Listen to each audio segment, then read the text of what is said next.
folks. Recently I've done short videos in Gaelic, and yesterday I did one in Spanish, so maybe it's time to do one in English now. But specifically to talk about a little phrase in Gaelic that I've been hearing more and more over the past few years. It's two words, this little phrase, Gá lá. Now, I've probably used this phrase in my life, but probably very rarely.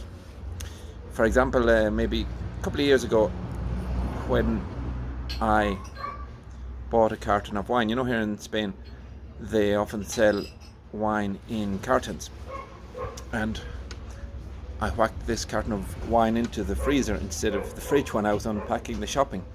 And later on that night, the people I was living with fancied a drink of wine, so they ended up having to run the carton under the tap before they opened it.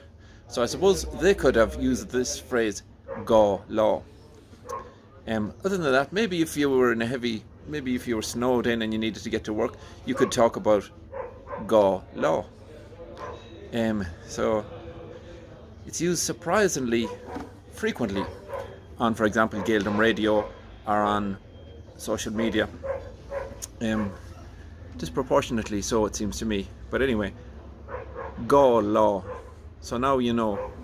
Well, what that means in English, what the little phrase Gá lá means in English is a necessity to melt, or for example, a need to thaw. So the next time you hear somebody saying Gá lá, you know what they're talking about. Have a great day, folks.